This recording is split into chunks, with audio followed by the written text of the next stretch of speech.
Beleza? Bom dia, pessoal aqui do YouTube, bom dia, pessoal aqui do Instagram. Sejam muito bem-vindos a mais uma live do Ortodontia em Evidência. Hoje vamos conversar com vocês sobre como controlar os efeitos colaterais na ortodontia. Tá? Os efeitos colaterais na ortodontia que são inerentes ao movimento, faz parte, a gente não tem como evitá-los de acontecer, mas tem como a gente se precaver e fazer com que ele atrapalhe nosso planejamento, né, nosso tratamento, tá? Então, eles vão existir sempre, mas tem formas da gente controlá-los, né, para que eles não apareçam no nosso tratamento e atrapalhem, né? Fazem com que o tratamento fique mais longo, com efeitos inesperados. Ou, né, também, né, Hanson, a gente também pode usá-lo, esses efeitos colaterais, a nosso favor, tá? A gente vai mostrar aqui como é que a gente faz isso, separando umas coisas bem legais para vocês, tá? Tô certo, homem? Tá certo, bora. Vamos lá, nossa live 7h37 da manhã de hoje. Então, começar aqui, cadê? Primeira coisa, né? Perguntar aqui a Anderson. Quem quiser participar, pode deixar sua pergunta aqui, tá? Que a gente vai responder durante a live.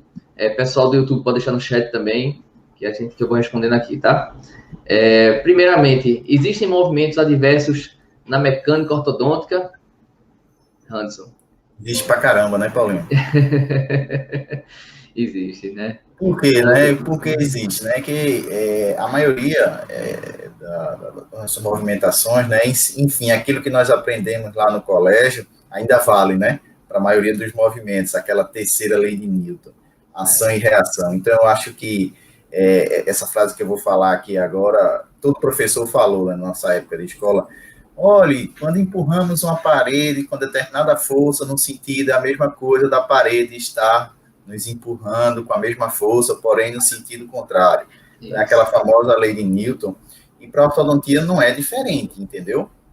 Então, a maioria dos movimentos, a gente tem que... Eu estou dizendo a maioria porque toda regra tem uma exceção. A maioria dos nossos movimentos, nós temos que nos preocupar com essa terceira lei de Newton. Então, se eu puxo um dente para trás, um dente anterior para trás, é a mesma coisa de estar puxando um dente posterior para frente.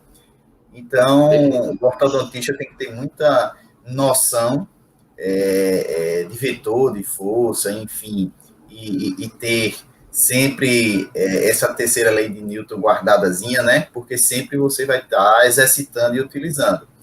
E de posse disso aí, a gente tem que ter muita noção dos efeitos colaterais das nossas mecânicas, né? Para quê? Para não piorar o nosso tratamento, né? Perfeito, Márcio. Perfeito. É exatamente isso mesmo, né?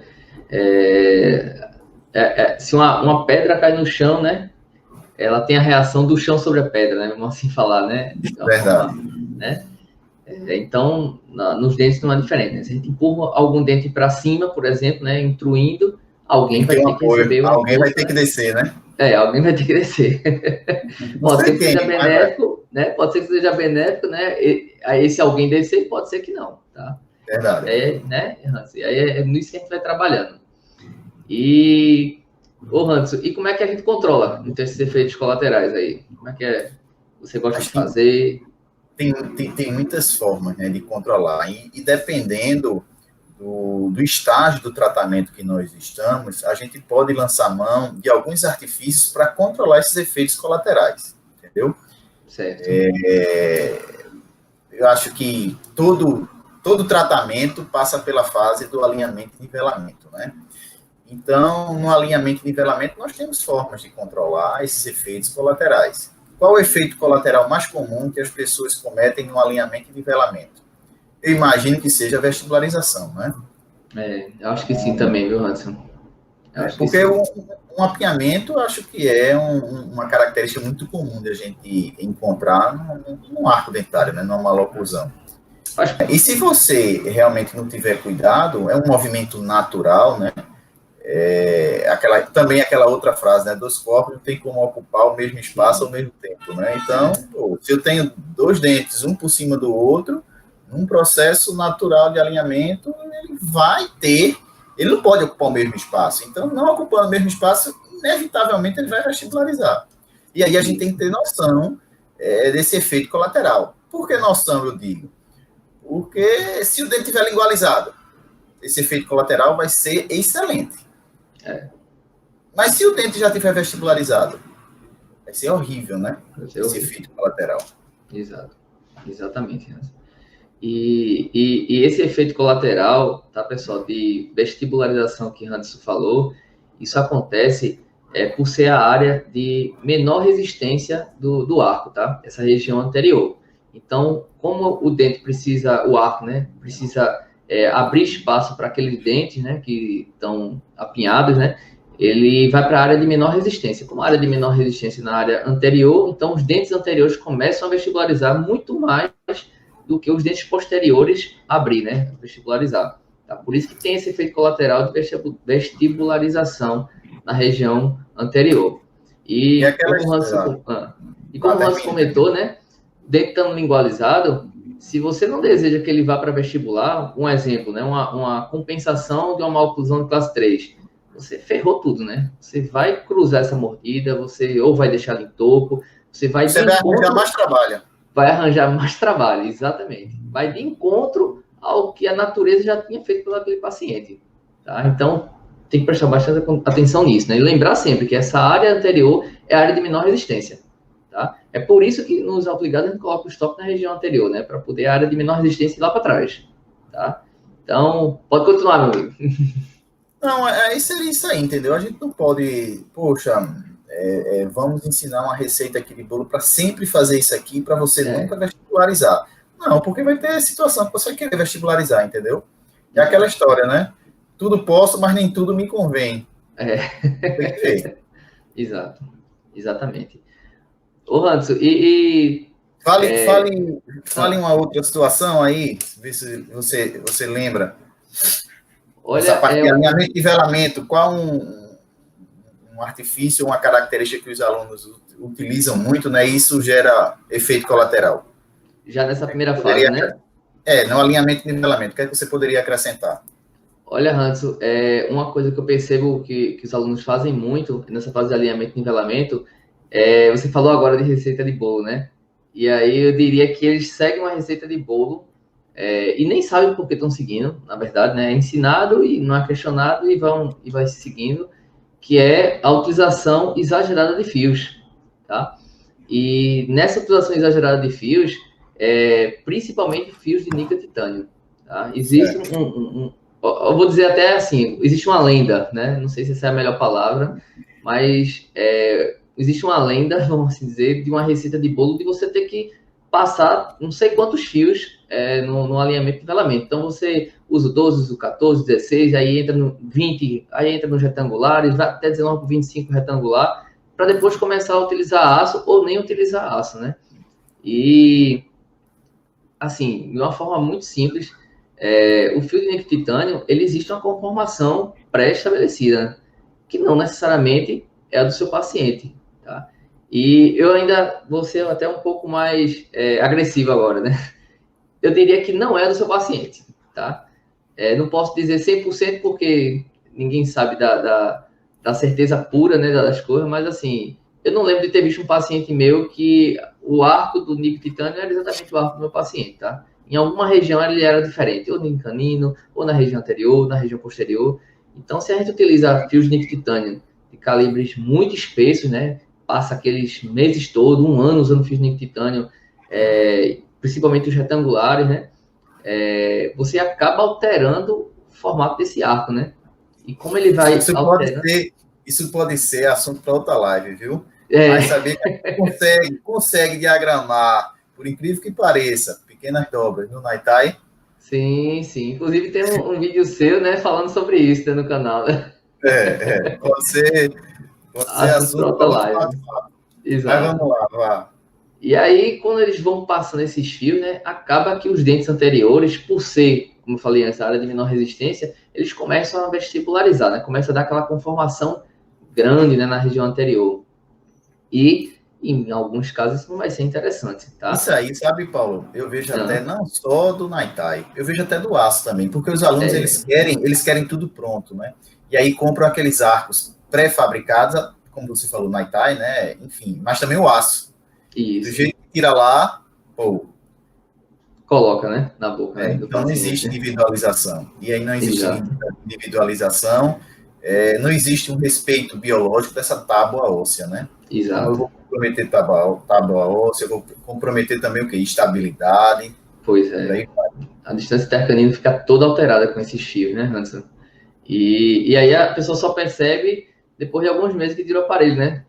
Começa a voltar, né, para a área de mais estabilidade pro organismo do paciente, né? A parte muscular.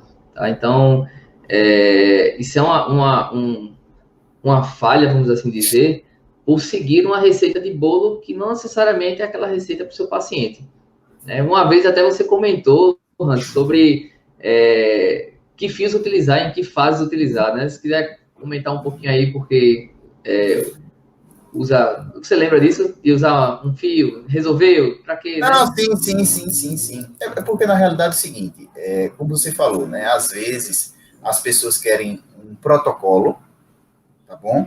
E por que as pessoas querem protocolo? Para poder não precisar pensar.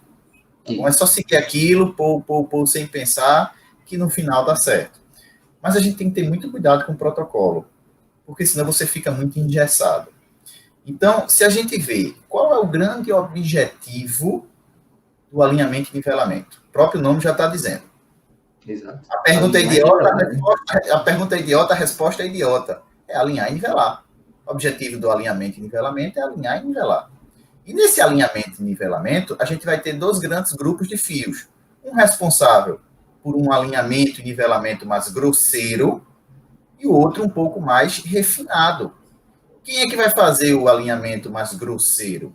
O Naitai. Quem é que vai refinar? O aço. Tá bom? Até pela característica da formabilidade do aço. Então, ele vai refinar. E aí, nessa linha de raciocínio, se o objetivo do Naitai é alinhar e nivelar de uma forma mais grosseira, meu amigo, se no primeiro fio você já conseguiu esse alinhamento e nivelamento mais grosseiro, por que você vai continuar alinhando e nivelando, seguindo o protocolo? Não tem sentido. Você vai estar perdendo tempo para conseguir um objetivo que já foi alcançado. Então, se no fio 16 Naitai você conseguiu, para que vai usar o 18? Para que vai usar o 20? E assim sucessivamente, entendeu? Então, não tem sentido. A gente tem que entender as coisas para pegar aquele protocolo e adaptar para a situação concreta. Então, não tem sentido, entendeu? Exato, exatamente. E aí, para fechar esse tópico, né, de alinhamento e nivelamento, né, os efeitos colaterais nessa fase, vou só, primeiro, responder aqui a primeira pergunta, né, de Danilo, perguntando se tem aula de fios no canal. Não tem uma aula específica de fios, sabe, Danilo, no canal, mas tem pontos separados, né? Por exemplo, como quando o Hans falou, né, como fazer esse controle vamos assim dizer, diagramação no fio de Naitai, né? Então, tem uma aula que Hans mostra como é que a gente faz isso, tá? Como fazer uma dobra com fio de Naitai. Tem uma aula lá que Hans também fala sobre isso.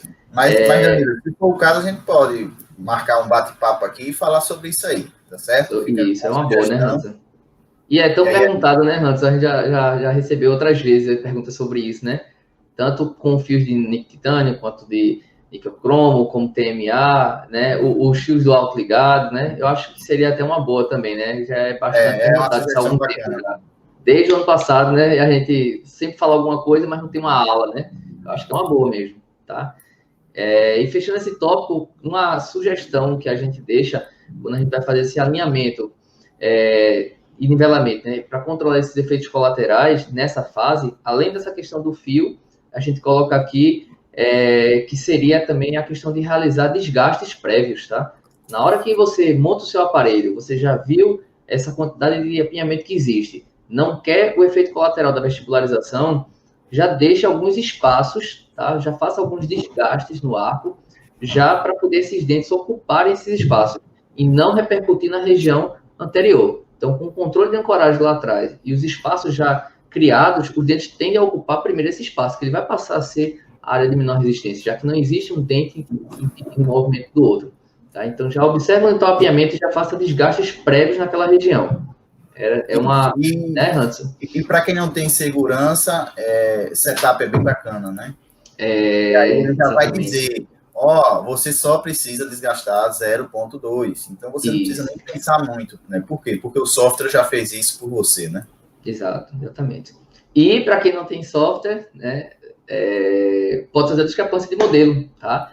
E aí, no canal tem uma aula só sobre isso, a gente chama de matemática ortodôntica, tá? Onde eu falo sobre discrepância de modelo, discrepância de Bolton, tá? Curva de Spee e como é que vocês calculam tudo isso, já pensando nisso que o Hans falou, né?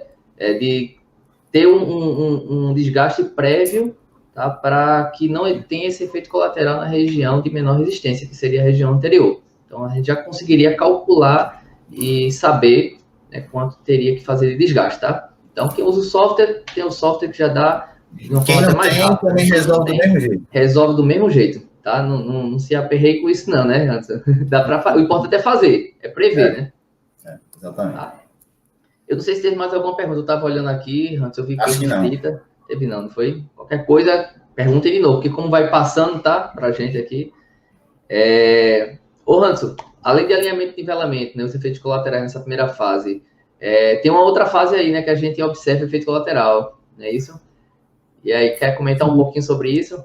Sim. Tem uma fase que eu acho que muitos alunos negligenciam, entendeu? Que é a retração. Então, a gente tem que lembrar que a ortodontia, nós trabalhamos basicamente, grosso modo, né, na coroa do dente. Então, nosso ponto de aplicação de força, na maioria das vezes, é na coroa. E sendo coroa, a gente não passa no centro de resistência do dente, no centro de massa. E qualquer força que não passa no centro de massa de um dente, o que é que vai acontecer? Vai ter uma tendência de giro, uma inclinação, perfeito? Então, qualquer movimento que a gente, porventura, vier a fazer, a gente vai ter esse efeito colateral. E a gente tem que controlar esse efeito colateral. E aí, nessa linha de raciocínio, a gente vai ter que lançar mão de outros artifícios, como, por exemplo, aí vai entrar muito bem aí o fio retangular, e ele vai nos ajudar a minimizar esse efeito. Poxa, por que minimizar? Basicamente pelo seguinte, o fio retangular, ele vai tentar preencher esse slot para poder minimizar esse efeito colateral, tá bom? Mas, ao mesmo tempo, a gente não pode botar um fio tão rígido no slot ao ponto de zerar esse efeito colateral, porque se a gente fizer isso, a gente não vai ter o quê? O deslize. Então, tem que tentar equilibrar uma folga para ter o deslize e, ao mesmo tempo, preencher essa canaleta para, na hora da retração, esse dente, digamos assim, ele caminhar em corpo, movimento de translação, ou tentar chegar próximo a isso, né?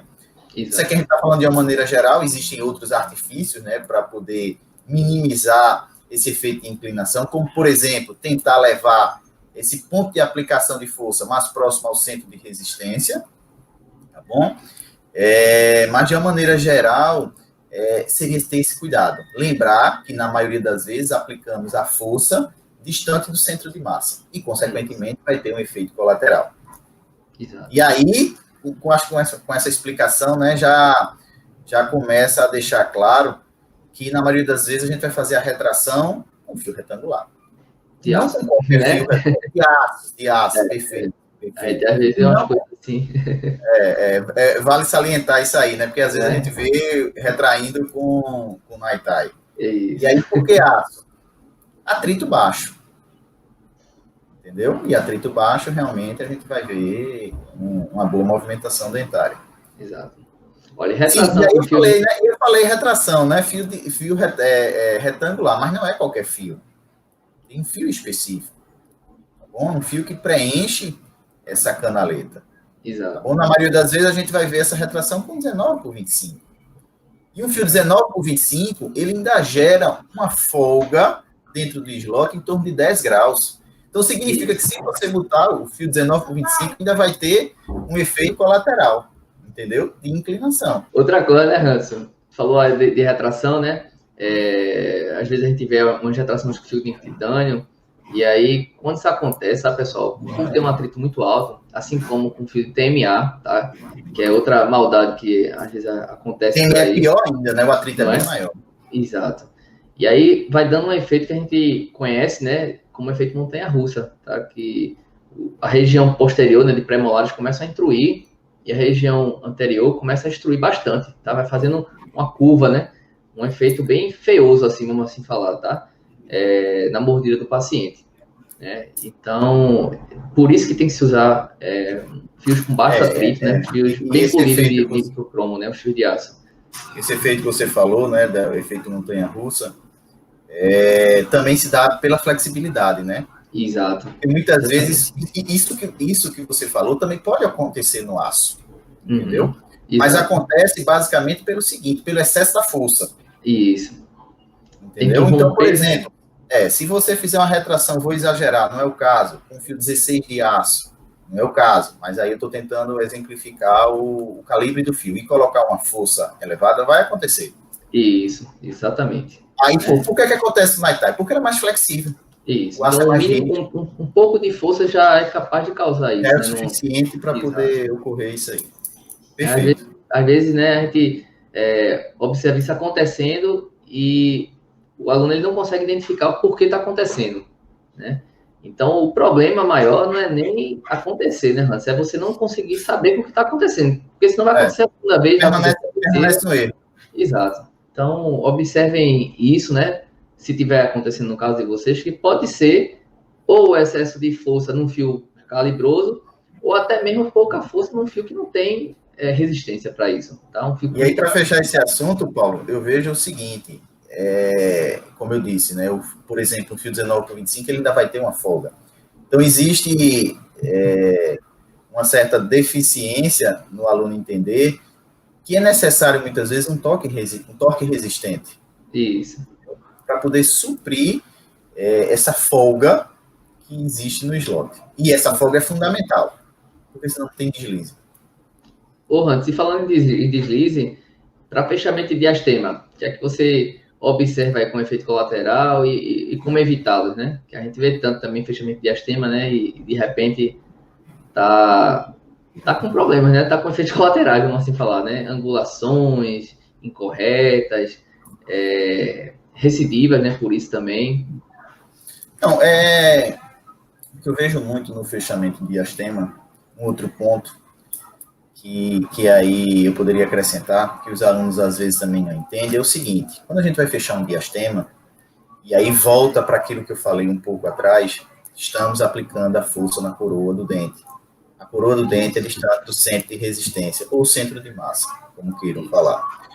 E aí, quando a gente faz esse movimento para fechar um espaço, o bracket ele está colado na face vestibular.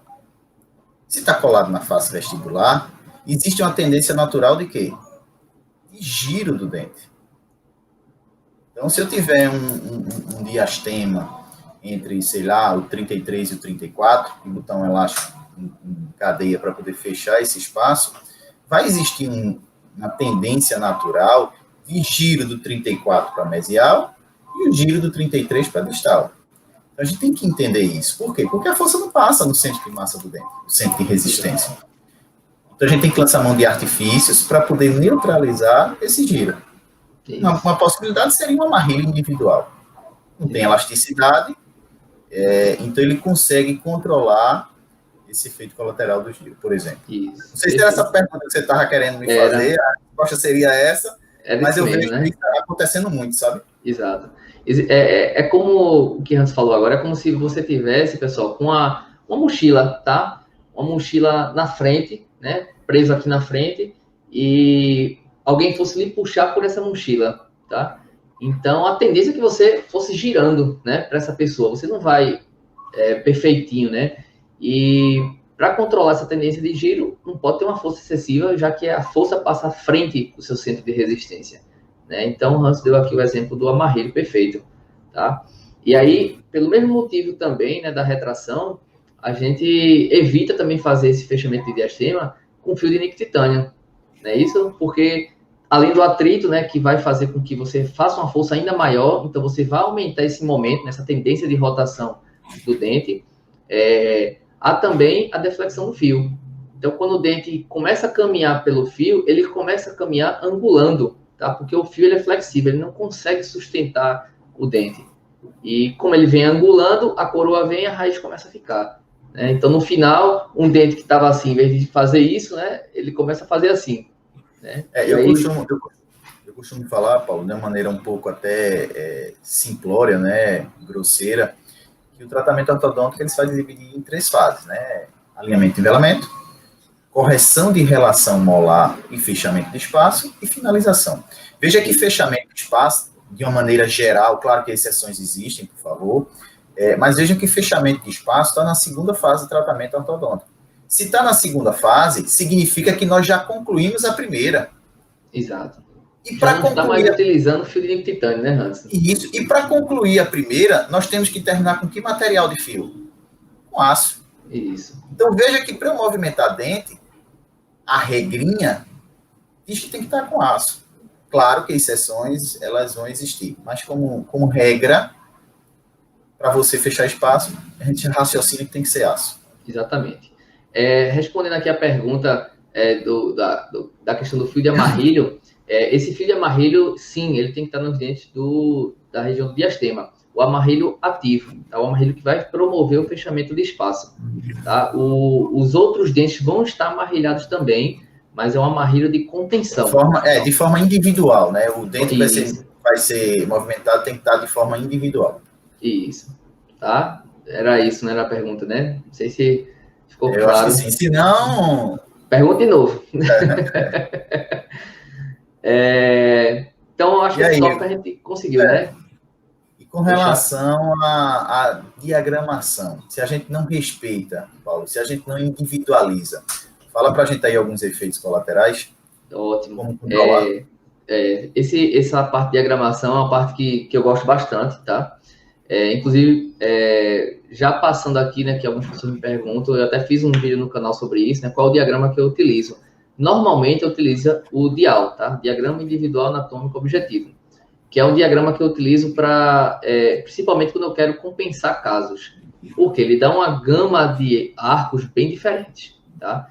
Então, você pega um paciente que ele tem um excesso vertical de maxila, por exemplo, o arco dele é muito diferente de um paciente que tem uma deficiência vertical de maxila, tá? Então, o desenho desses arcos são muito diferentes. Eu não posso pensar em colocar o mesmo desenho para um paciente e para o outro, que tem formas estruturais diferentes, porque vai ter efeitos colaterais também nesses dentes. Então, se a gente pega um fio com a forma oval, vamos assim falar, tá? De um diagrama qualquer, e coloca no paciente que tem um excesso vertical de maxila, que tem um formato de arco muito mais triangular, a tendência é que tenha vestibularização também nesses dentes. Então, por isso que a gente individualiza também a diagramação dos pacientes, tá, pessoal? Então, em pacientes, por exemplo, que tem a gente está falando aqui de um excesso vertical de maxila, né? Nesses arcos, esses pacientes, eles precisam ter toda a região posterior bem lingualizados, bem triangulares, como na região anterior também, para poder manter esses dentes numa posição mais lingualizadas, tá? Que é a meta terapêutica para esse tipo de paciente. Então, quando a gente faz o desenho da diagramação, a gente já pensa que ele vai passar mantendo os incisivos nessa posição, tá? Então, a gente colocar qualquer diagrama para qualquer tipo de face, né, ou só seguir, sei lá, borda incisal, ou só seguir um pouco à frente da vestibular, né, como se fosse um padrão, né, ouro aí de todas as diagramações, isso geralmente vai levar a consequências naqueles pacientes que fogem do normal, que é a grande maioria, tá? Aqueles pacientes que têm alguma alteração esquelética. Não sei se eu falei demais, antes, ou se eu consegui explicar. Eu acho que sim. Eu acho que conseguiu. Então, basicamente, respeitar a individualidade do paciente. Do paciente, exatamente. Se a gente pensa em vestibularizar incisivo, por exemplo, num paciente que tem uma discrepância esquelética de classe 2, né, a gente já posiciona essa diagramação, esse desenho à frente dos incisivos, para manter aquela inclinação. Né? E o inverso também, né? Quando a gente quer segurar aqueles incisivos lá atrás, a gente já faz o desenho da diagramação, posicionando os incisivos mais para a lingual, para segurar esses dentes naquela posição, quando os fios de aço entrarem. Tá? A gente tem que... E por que individualizar? Porque por baixo desses dentes nós temos uma estrutura óssea. Sim. Nós temos um apoio para esse dente. E essa estrutura óssea ela pode variar muito.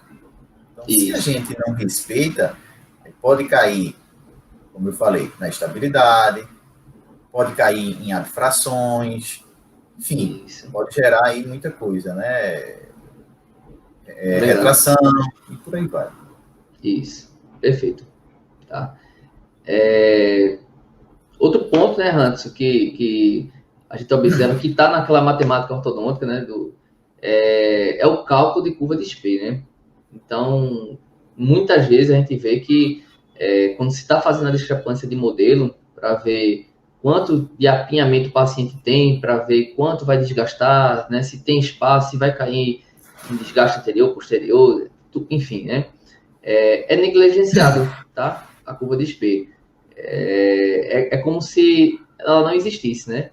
E quanto mais profunda ela for, mais vestibularização decisiva você vai ter. Na hora que ela começar a nivelar, o fio ele é reto, né, Hans? Ele é contínuo.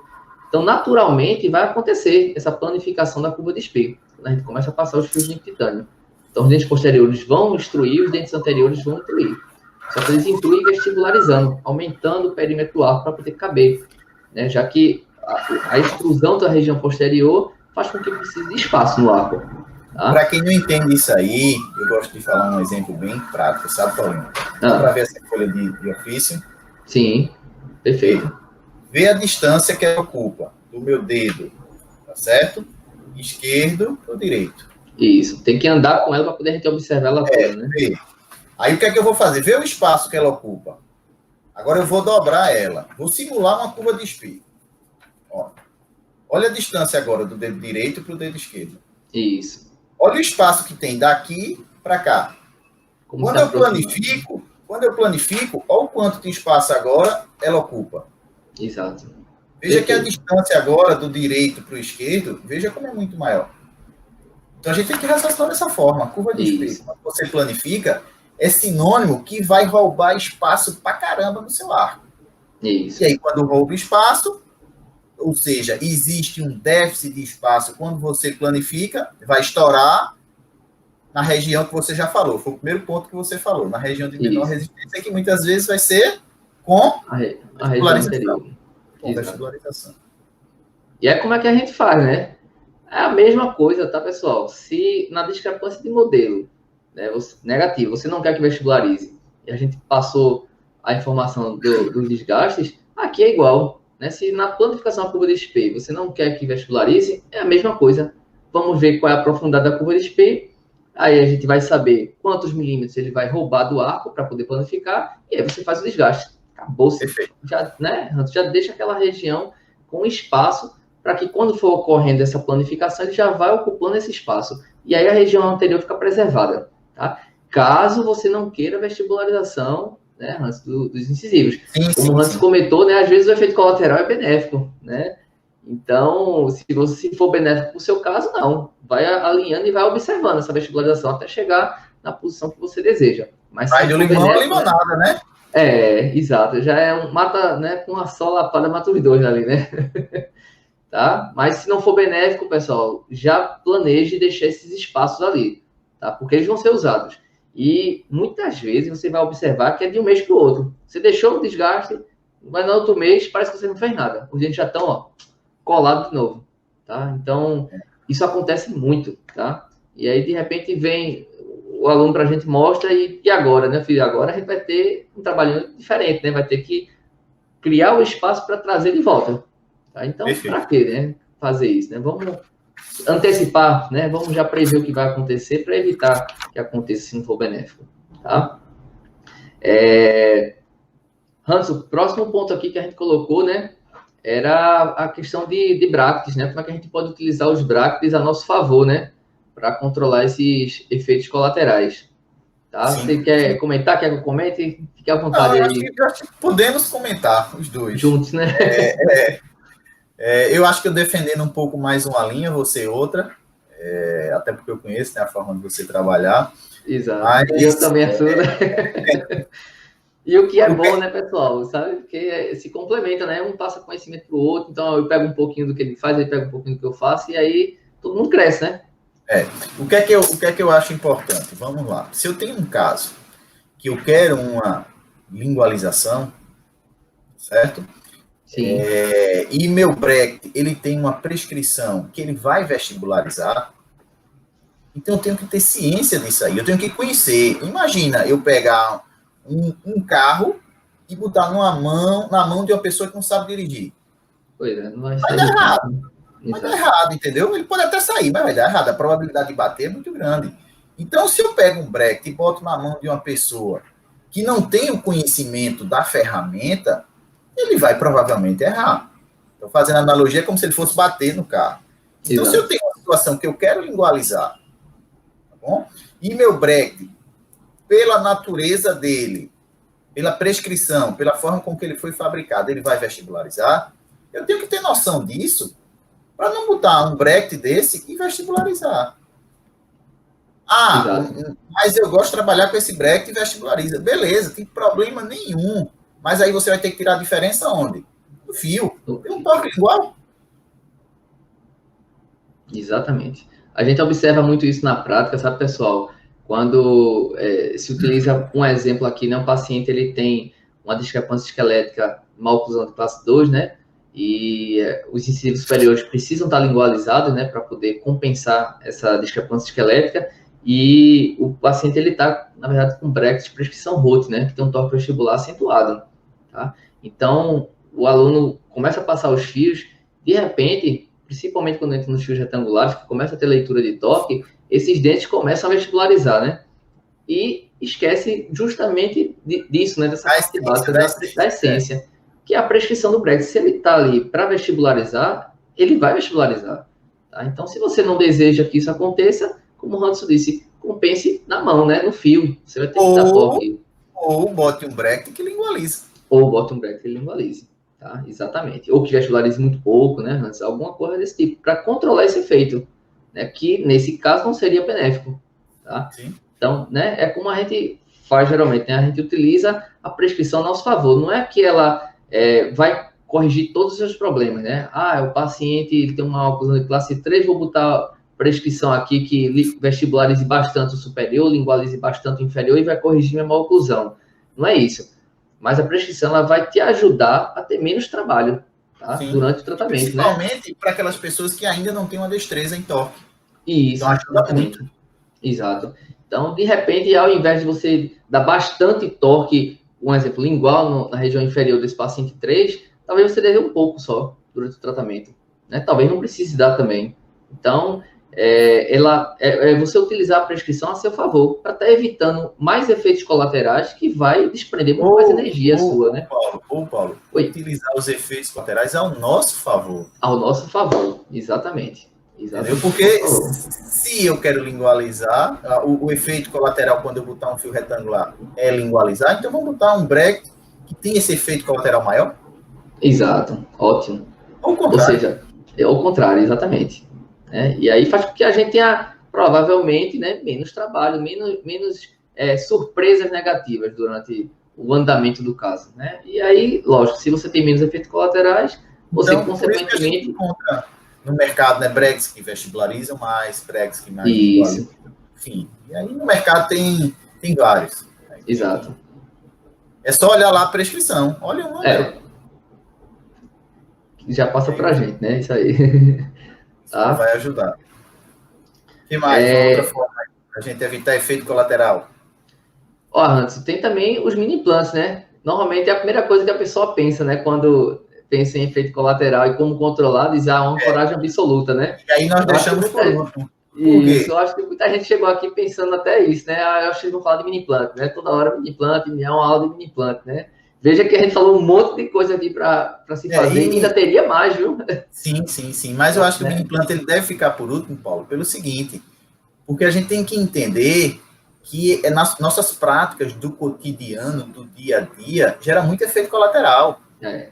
Então, até você chegar a colocar um mini implant, pô, já teve efeito colateral pra caramba. Então, a gente quis mostrar de uma forma diferente. Efeito colateral, mini implant. Não. Tenha cuidado no alinhamento, no nivelamento, na forma de utilizar esse apinhamento ou ao nosso favor, ou para prejudicar nosso objetivo, enfim. como a gente falou, né? Não vou pontuar aqui de novo, não, senão eu vou estar sendo repetitivo. E aí, esse mini implante, para poder usar a nosso favor, e aí? Pronto. O mini implante, né, a nosso favor, ele, como eu falei, né, é uma coragem absoluta, né? Então, através de mini implantes, a gente consegue controlar até 100%, né, do efeito colateral, tá? E com isso, né, quando eles foram colocados no mercado, há um pouco mais aí de 20 anos, e isso fez com que a forma de trabalhar dos ortodontistas mudassem, assim, só acho que completamente, né? Eu poderia dizer, né? Então, tratamentos antes que eram inviáveis sem esse dispositivo, né? Já eram colocados como casos cirúrgicos. Hoje a gente consegue evitar muitos casos desses, né? Graças a esse tipo de acessório que está ancorado no osso, né? E, por exemplo, a gente tinha falado de retração, né? Com um microimplante a gente consegue evitar todo efeito colateral na região posterior, fazendo a retração, né? E a gente consegue fazer intrusões puras, a gente consegue fazer mesializações grandes, né? De dentes grandes, através deles Paulo, também. Oi. em outras palavras, a gente consegue burlar a lei de Newton. A gente faz uma ação sem uma reação. Nos Então, dentes, já, né? Vamos assim sim, falar, né? nos dentes, nos É. dentes. É como Para eu poder o falei, pessoal dizer assim, porque senão o pessoal vai começar a tirar onda com a gente. Oxi, né? A lei de Newton mudou, né? Não morreu, mudou, né, galera? Peraí, né? mas Continua aí tendo, só que agora na é osso, visão, né? no aspecto dentário. É uma ação, Dentário, uma movimentação sem a reação da bateria dentário, posterior, dos dentes posteriores. exato. E aí fala um pouquinho, Hanso, para a gente finalizar, né, que já está dando nossa hora aqui, do como é que você usa, né? Como é que, inclusive, teve perguntas sobre Buccal Shelf, fala aí um pouquinho Deixa eu disso também, compartilhar. né? Você tem uma experiência legal, né, com relação a isso também, né? Deixa eu ver aqui. Inclusive, efeitos colaterais desses acessórios, né, também, tá? Às vezes a gente fala, né, Hanso, como se fosse tudo perfeito quando se usa, mas também tem alguns efeitos, né? E aí a gente também tem que saber usar a nosso favor esses efeitos. Deixa eu ver aqui, Paulo, se eu Tá. consigo Colocar a imagem, né? colocar aqui. Vê aí se apareceu. Cadê? Beleza. Aqui Apareceu? no YouTube tá perfeito. Tá todo mundo assistindo aqui. Deixa eu ver aqui, ó. Então vamos lá. Eu vou começar aqui, ó. Ver, ver esse paciente aqui, ó. Classe 2, ó, Vegete. Olha a curva de espelho. A gente tinha falado agora de curva de espelho, né? Planificar isso aí enquanto não vai roubar de espaço. Exato. E se não fenestrar, né, Hans, lá atrás, né? Sim, perfeito. Então, ó, ver como um mini implante, ele pode nos ajudar a resolver o problema de uma maneira mais fácil, né? Eliminar esse efeito colateral. Então, e aí, repetindo mais uma vez, né? É como se a gente estivesse burlando essa terceira lei de Newton na parte dentária, né? Ou seja, não tem reação. Então, imagina uma classe 2 completa, se a gente fosse retrair, tá bom? Sem um mini implante. A probabilidade de perder a ancoragem seria muito grande e esse caso não ia terminar em classe 1. Então, ó, um mini implante aqui, vê a mecânica. Eu tinha que intruir e distalizar. Então, ó, eu peguei uma mola, botei do mini implante para esse gancho e prendi a mola no molar. Então, ao mesmo tempo que está distalizando, está intruindo. Perfeito. Ó, vejam como já fica mais planificado. Com o passar do tempo, a curva já está bem mais plana. Lindo, né? Ortodontia é diferenciado, né? E aí só avaliando a parte biomecânica, né? Decompondo força, avaliando vetor, e a gente vê como intruiu e distalizou. Perfeito. Então, vê como é bacana, né? Então, tem como a gente fazer muitas vezes, vários movimentos ao mesmo tempo, eliminando esse efeito colateral. Perfeito. E aí poderia ser uma pergunta, poxa, quer dizer então que mini implante a gente coloca, sempre aí vai ser a excelência, a oitava maravilha? Não. A gente tem que sempre raciocinar nesses vetores. Porque muitas vezes nós vamos utilizar o mini implante e aí ele pode gerar efeitos colaterais. Não, muitas vezes, com perda de ancoragem, mas outros efeitos colaterais. Vou te mostrar aqui um outro exemplo nessa situação. Então, um paciente que eu queria distalizar os dentes posteriores. Então, coloquei o buccal shelf e coloquei a ligadura elástica para poder distalizar. Muitas vezes, o buccal shelf está abaixo da linha oclusal. Então, tem o efeito de distalização? Tem, mas também por estar abaixo da linha oclusal vai ter o efeito o quê? Intrusivo. Então, olha após a distalização, olha o que aconteceu. Exato. Quanto intruiu? Estamos fritos? Não.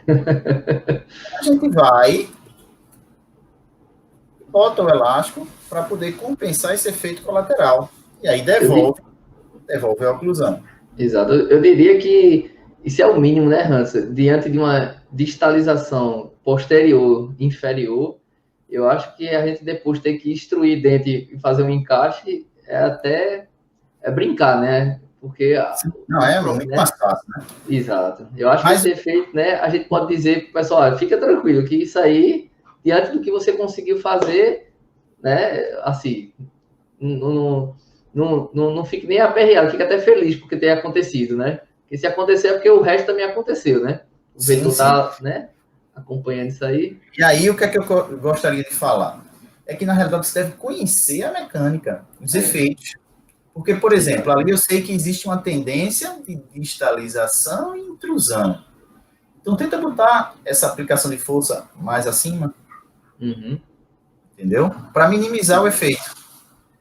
Ficou perfeito. Não é também só você pegar o elástico e botar no mini implante. Não. Exato. Você tem que ver esse vetor dessa força, fazer a decomposição de força. Naquele caso ali, tinha distalização, tinha intrusão. Mas foi só conseguir fazer daquela forma que foi possível. Porque também, se eu elevo muito esse ponto de aplicação de força, o mini implante fica mais à mostra, fica mais aparente, pode trazer desconforto para o paciente, Exato. Toque na oclusão, às vezes movimentos, enfim, lateralidade, enfim, outras coisas que nós temos que ter o cuidado, né? Então, é melhor intruir um pouquinho e depois instruir do que correr o risco de, por exemplo, fraturar um implante. É difícil, mas temos que pensar em todas as possibilidades, né?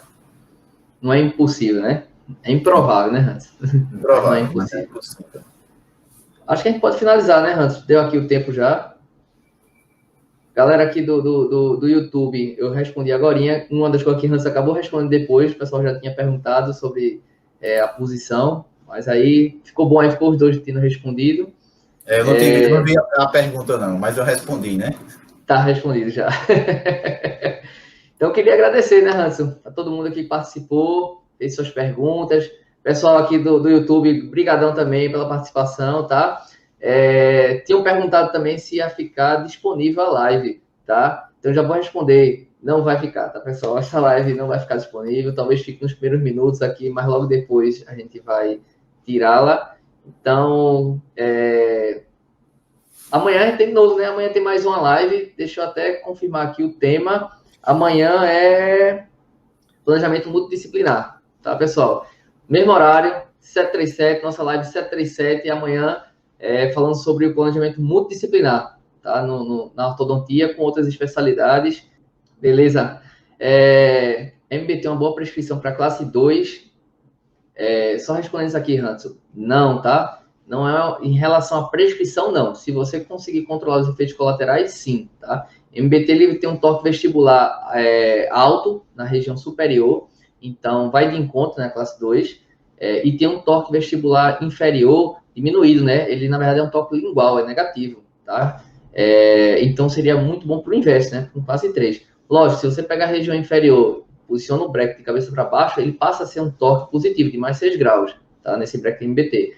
Mesma coisa no superior, ele passa no torque vestibular para um torque lingual. No superior, eu prefiro tá controlando no fio mesmo, tá? No inferior, se for possível. Pronto, galera. Valeu, viu? Abração para você, Hanson. Bom dia. Até amanhã, se Deus quiser. Valeu, galera. Aí, tchau, tchau.